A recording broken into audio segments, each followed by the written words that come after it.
All right, hello and welcome. In this chapter, we're going to dive into the core themes that really define modern software engineering. We'll break down the key ideas that take programming from just, a craft and elevate it into a real, disciplined engineering practice. So, let's get started. So let's kick things off with the big question. What is it that actually makes software development an engineering discipline? I mean, it's about so much more than just writing code that works. Just like any other engineering field, it's about applying well-understood knowledge in a really disciplined way to solve actual, real-world problems. The only difference is, instead of atoms and physics, our building blocks are bits and logic. And the first, and honestly the most fundamental theme is this. It all starts and ends with the people we're building for. Every single thing we do has to be aimed at solving their problems. You can think of this as the foundation that everything else is built on. Okay, this is a really important distinction here. We tend to use the words customer and user like they're the same thing, but they can be totally different people. See, the customer is the one paying the bills, and their problem sets the project's main goal. But the user, that's the person who's actually clicking the buttons and interacting with the software every day. If their experience is bad, the software is a failure. It doesn't matter how well it solves the customer's high-level problem. You've got to make them both happy. So how do we get to the bottom of what people actually need? Well, it really all comes down to empathy and just plain old good communication.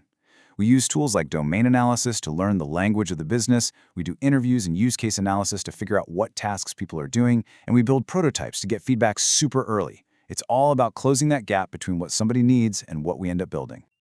All right, moving on to our second theme. Once we get what the problem is, we need the actual craft to build a solid solution. And this isn't about reinventing the wheel every single time. It's about tapping into the collective wisdom of the entire software engineering community. At its core, an engineering principle is really just that, the reuse of collective experience. These are the ideas and rules of thumb that have been proven over and over again to lead to better software that's more stable, easier to maintain, and just more effective. This is our toolkit, our playbook for making smart design decisions. And here are a few of those key principles in action. Divide and conquer. That just means breaking a huge problem down into smaller, bite-sized pieces you can actually solve. Reduce coupling is about making those pieces as independent as possible, so a change in one doesn't cause a domino effect and break a bunch of others. Increase cohesion is the flip side, making sure everything inside one of those pieces actually belongs together. And finally, designing for flexibility, which is all about planning for the future and anticipating change. These are the ideas that guide us toward elegant, resilient systems. We also reuse knowledge in more tangible ways. A design pattern, for example, is like a proven recipe for solving a common problem. It's the reuse of an idea, of experience. A framework, though, is different. That's the reuse of actual implemented code. It's like a starter kit or a skeleton application that gives you the basic structure, and then you build your specific app on top of it.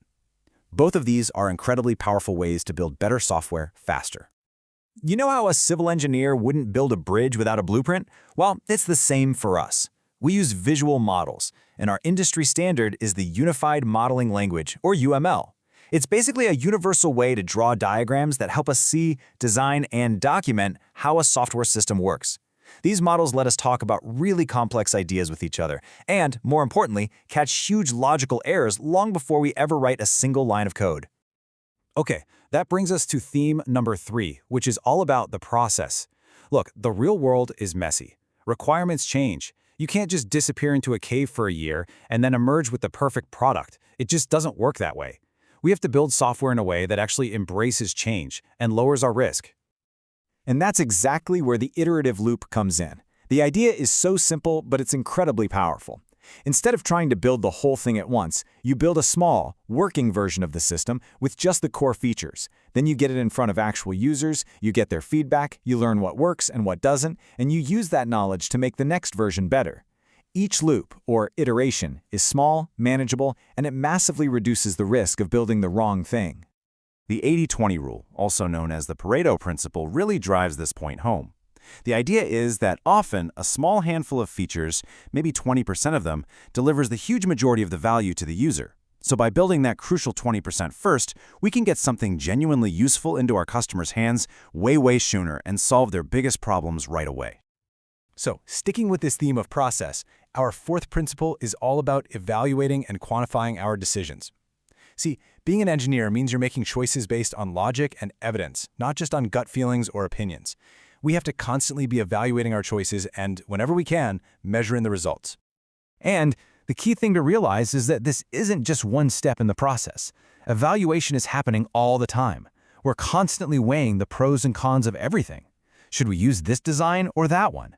Does the benefit of adding this feature justify how much it's going to cost to build? Is this really the right pattern for this specific problem? I mean, engineering is really just a long series of trade-offs, and our job is to make those trade-offs as intelligently as possible. And to make those good trade-offs, you need data. Vague goals like the system should be fast are pretty much useless from an engineering perspective. We have to turn them into something quantitative, something we can actually measure. So how fast? The response time has to be under 200 milliseconds. How reliable? We need 99.9% uptime. These hard numbers give us clear, objective targets that we can design for and test against. Our last process-related theme really covers two sides of the same coin. First, communicating clearly through documentation, and second, proactively managing all the things that could possibly go wrong. Let's talk about risk.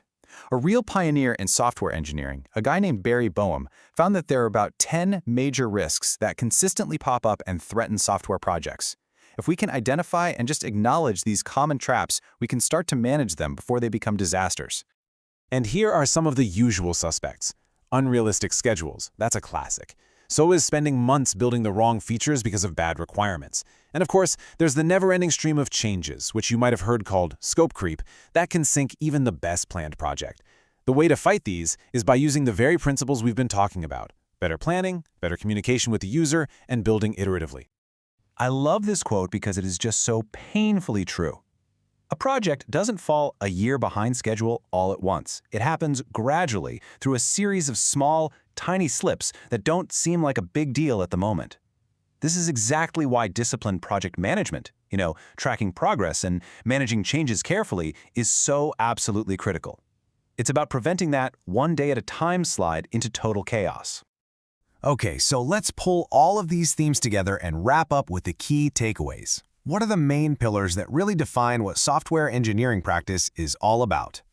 You can really think of it in 3 layers. The foundation is our focus on the user. That's the why we're building something in the first place. The craft is how we build it, using our principles, patterns, and models. And finally, the process is how we manage all the complexity, through iteration, evaluation, and risk management. Getting a handle on these 3 areas is really what it means to be a software engineer. And that brings us to the end. I'll just leave you with this one last question to mull over. We've talked about all these themes in a pretty ideal way, but we all know the real world is full of pressures, tight deadlines, shrinking budgets, and constantly changing priorities. So of all these themes, which one do you think is the absolute hardest to stick to when the pressure's on? Thanks for watching.